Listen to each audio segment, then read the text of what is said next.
Every time you step outside, the birds all fly away, don't they? The cardinal sitting at the feeder takes off the moment you open the back door. The chickadee waiting on the branch disappears the instant you turn your head toward it. The warbler on the lawn bolts before you even set foot in your own yard. And there you are, just standing there, holding the food you brought out for them. You're not there to harm them. You go out every single day just to feed them. You keep buying new things for them, rearranging your yard for them. And still, every single time, they fly away. This isn't your fault, but there is something you're doing wrong. And you've probably been doing it for years without ever realizing it. Today, that's exactly what we're going to talk about.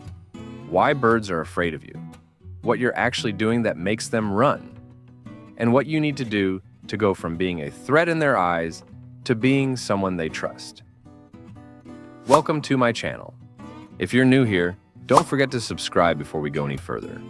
I'd recommend staying until the end, because the last thing I share is the real reason most people spend years doing this wrong and never manage to build a genuine connection with the birds in their yard. 1. You are a predator to birds. I know that's not what you want to hear, but I'm going to be straight with you. It's true. From a bird's perspective, the human body fits almost perfectly into the threat profile that evolution has been refining for hundreds of millions of years. A large, upright creature, capable of fast movement, with both eyes facing forward. Just the forward-facing eyes alone are enough. Predators face forward, prey animals face sideways. That's basic biology. Cardinals, chickadees, warblers, their eyes sit on the sides of their heads. That's because they need a wide field of view to detect danger early. You, on the other hand, look straight ahead. And according to hundreds of millions of years of evolutionary memory, that is the mark of a predator. Nobody prepared you for that. But the birds always knew. Researchers who conducted experiments with people wearing different types of face masks documented that birds fled significantly faster from faces with forward-facing eyes compared to masks designed with sideways-facing eye patterns. Even if you do absolutely nothing, just standing there, the shape of your eyes, even your gaze itself, is sending them a danger signal. The first step is simply this: being aware of it. Birds aren't rejecting you. They're just misreading you. And as you'll see in the rest of this video, that's something you can actually fix. 2. You move too fast. This is the most common mistake, and almost everyone makes it.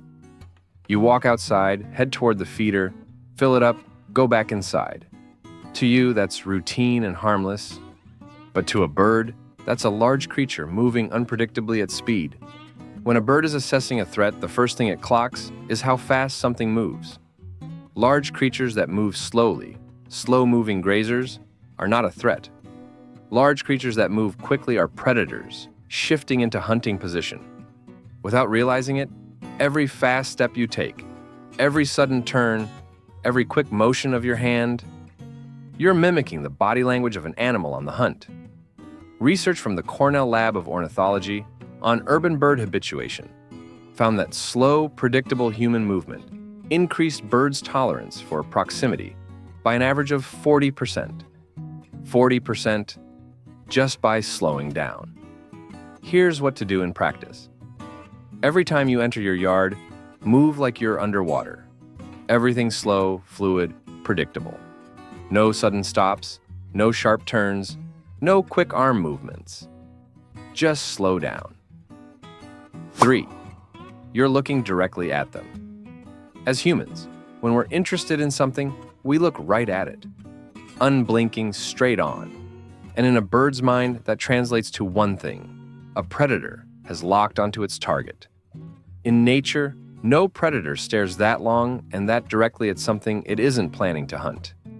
Direct, sustained eye contact is, to a bird, the signal of pre-strike focus. This is easy to test. Tomorrow, go into your yard and look directly at a cardinal. Count how many seconds it stays. Then, when that same cardinal comes back, approach it differently. Turn slightly sideways, look in another direction, And don't let your body language acknowledge it's there.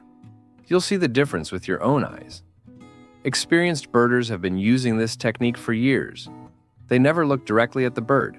They stand nearby, take in the surroundings, and give no body language signal that they've even noticed the bird is there.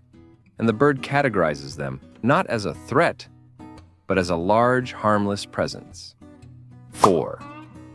You're inconsistent. Birds love predictability. Inconsistency is something they always fear. Tuesday, you go out calm and slow. Wednesday, you're rushing because you're late. Thursday, you've got a tool in your hand. Friday, there's music playing. Saturday, a child comes with you. Sunday, a dog. Every day, a different version of you, a different energy, a different threat assessment. We know birds recognize specific individuals. But that individual needs to show consistent behavior. A familiar face, familiar movement, familiar timing. When all three align, the bird files you under safe. The moment one of those three changes, the evaluation starts over. New jacket? Hat on? Something in your hand that's usually not there? The bird notices. And it gets a little more cautious. Don't let that discourage you. It's actually the opposite. This knowledge gives you power. Go out at the same time, through the same door, in the same way, every single day. Within a few weeks, birds will start treating you as part of their routine. 5. You haven't given them enough time. Building trust is a process. It takes time. And most people have no idea how long that actually is. Research shows it takes an average of 4 to 6 weeks for wild birds to genuinely categorize a new person as safe. And that's with daily, consistent presence and positive experiences around that person. Most people give up after a week, which is completely understandable. Or they fill the feeder and wait for the birds to come to them on their own. A feeder can be a safe place, but you are not yet a safe person in their eyes. The moment you understand that, everything about your relationship with birds will start to feel different. When you fill the feeder and immediately go back inside, birds come to the feeder, but they never actually experience you. If you want to build trust, you need to stay far enough away, quiet, still, a few minutes every day. Same spot, same time. Close enough to be there, far enough not to feel like a threat. Just quietly introducing your presence, your face, yourself. This takes patience. But one day, in a moment you almost don't notice, a bird won't fly away. It'll just stay. And in that moment, you'll feel everything those weeks of quiet, steady work were worth. 6. You're not controlling your sound. Most people never think about this, but for birds, sound is just as critical as sight. Loud, sudden noise is the universal signal of a predator strike. A door slamming, a sharp shout, a dog barking, a phone ringing. Every one of these restarts the bird's threat assessment from scratch. But there's something subtler going on too, the tone of your voice. Researchers have found that birds are sensitive to the tone of human speech. High-pitched, rapid talking triggers an alarm response in birds. Low-pitched, slow, calm speech gets a much more neutral reaction. That's why you notice birds pulling back when you're out in the yard talking loudly on your phone. And sometimes, when you sit quietly, they come surprisingly close. Keep the quiet in your yard. If you need to speak, speak low and slow. Turn the music off. Avoid sudden sounds. That single change, on its own, can make a noticeable difference within a few weeks. 7. You've never thought about it from their perspective. This is the deepest point, and the most important. Birds don't know your intentions. They don't know you want to feed them. They don't know you love them. They don't know you won't hurt them. They know none of that. The only thing they know is your behavior. How fast you move. How loud you are. Whether your tone is calm, whether your movements are consistent, whether your eyes linger.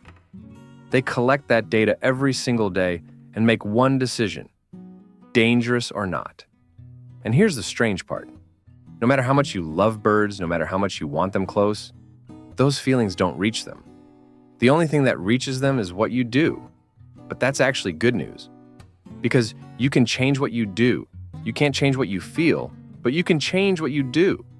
And when your behavior changes, the way birds classify you changes with it. And then one morning, one you're not even expecting, you'll step outside and the cardinal won't fly away. It'll just stop and look at you. And in that look, you'll see the return on everything you were unknowingly doing wrong for years, and everything you've started doing right since watching this video. When that moment comes, every bit of the effort will have been worth it. I'd love to hear from you in the comments. When you step outside, do the birds in your yard take off right away? Or is there one that actually lets you get close? And after watching this, what are you going to try tomorrow? I read everything you write, and your comments genuinely help shape the videos I make next. Thank you for watching. I'll see you in the next one. Bye.